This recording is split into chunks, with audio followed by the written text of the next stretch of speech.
And welcome to the DefSec 2023 podcast, sponsored by our good friends at Cisco. I'm Alan Dale. With me, as always, my good buddy Jerry Carew. We are Gale Force Winds now. We've had a lot of guests on, and we've had repeat guests. But one of our favorite guests is Mr. Peter MacKay. I think this is number 6 for you now. I think that's about right. It might be 7, actually. Might be 7. We'll have to do a little bit of work. We'll go back and do the math. But Peter, we always do enjoy our conversations with you. Yeah. You've got a wonderful lens. You've got a wonderful view on things. So here we are at DefSec. Tell us what your impressions were of DefSec after day 1. Well, I mean, Alan, the first observation is it's grown exponentially from the days it used to be in an old military hangar.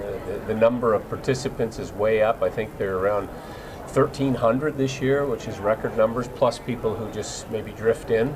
So this is well on its way to establishing a must-attend event for Atlantic Canada when it comes to defense and security, which is terrific. And what better place? I mean, love Newfoundland, Labrador, but Halifax being the home of the East Coast Royal Canadian Navy, it makes every bit of sense to have it here. And we're drawing people not just from our region, but right across the country and internationally as well. 100%. It's amazing to see how many international participants come here because they know business can get done here. That's right, and it really is at the end of the day about growing the economy, seizing opportunities, as we were just discussing. It's important for our region to grow and retain people. All of the provincial premiers are talking about recruiting and bringing people to the region to grow our services and to grow our competition and to grow our economy. So this helps. This helps to make the case for Atlantic Canada being a destination point for business.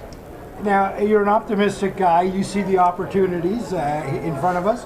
What are you most excited about in the defense sector now in Canada? Well, you'll be hearing this expression a lot, and that is dual-use technology. So it has a domestic application or business application in addition to its military application. And that makes perfect sense, too, where we have the Atlantic Ocean as arguably our biggest asset, our geographic proximity to other larger markets in the UK and into the European Union and even the Asia Pacific. So I see some of our innovation technology as something worth being excited about.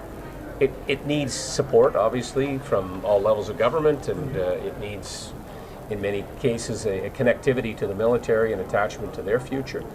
But being able to export something really excites me. We've had a period where our manufacturing sector really started to dry up. In fact, I may have even made this analogy on your podcast. And I mean, I grew up on a little farm in Pictou County, and we had an Evinrude outboard motor.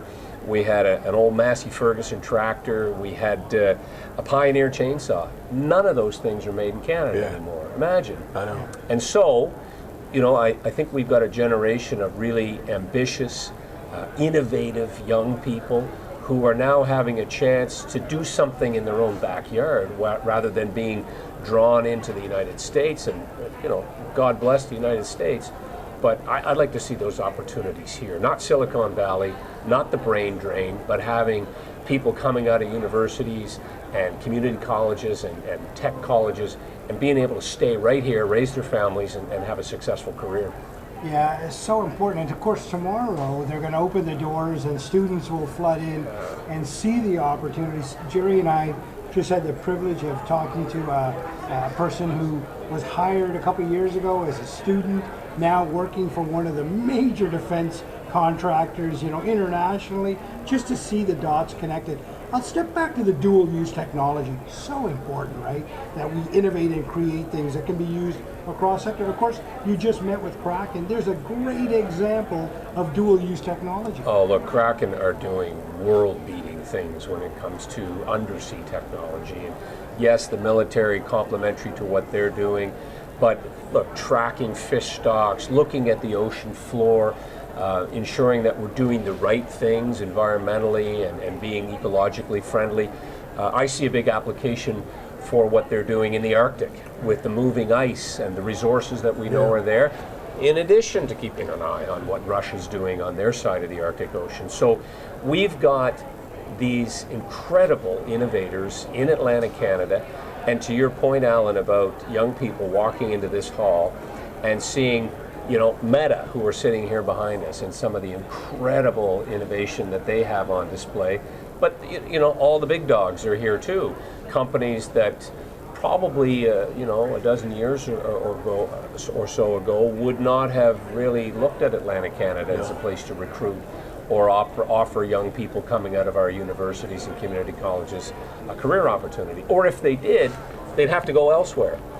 And so, one of the big anchors to all of this is, of course, the Irving Shipyard and all of the onboard communications and systems of systems that'll exist.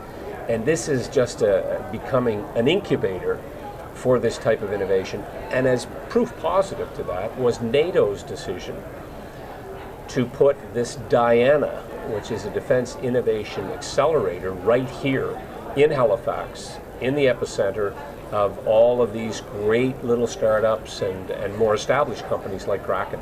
I tell you, there was a lot of people who said Diana will never go there. Here it is. Yeah. But it's ours now, right? And this is an incredible opportunity in front of us. Key word, though, is opportunity.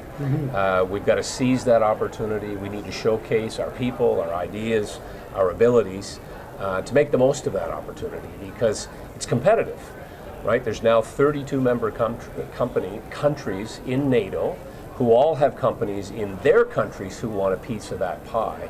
And so, we need to see that we're supporting the Canadian effort to do our part, yes, through NATO, but to do our part in terms of bringing these technologies to fruition. Peter, you're a former Minister of Foreign Affairs, former Minister of National Defense. You would have been a big part of laying the foundation for the success that we see today. How does it make you feel to see this industry thrive the way it is? Well, I say humbly, I hope that I played a little bit of a part in getting us to this place, but it really is the private sector that are growing and expanding and looking over the horizon, and all of those great innovators and risk takers, because it requires courage, and it requires investment, and sometimes relying on the bank of mom and dad and borrowing to get these companies into commercialization. And so they're the ones that deserve the credit. And I'm a unashamed and unabashed supporter of Atlantic Canadian potential that I feel we're starting to realize now. It's been a long time. Used to be the biggest export out of Atlantic Canada was fish and young people. Yeah. But now we're keeping them here. We're retaining that brain power and that incredible driver of our economy by having those young innovators stay in Atlantic Canada and reach their dreams. Yeah, I can see your eyes light up when you talk about that. That's fantastic. You're humble right to the end. You'll take no credit for anything, but you deserve credit for laying the foundation. And so thanks very much for being on the podcast yet again. Thank you for your leadership in this sector and in Canada. We appreciate you. Well, appreciate you too. And you're bringing the message of Atlantic Canada to not just the rest of the country, but to the world. It goes a long way in giving us the confidence and giving us further traction to make it all happen here at home. Thank you, Peter. Thank you.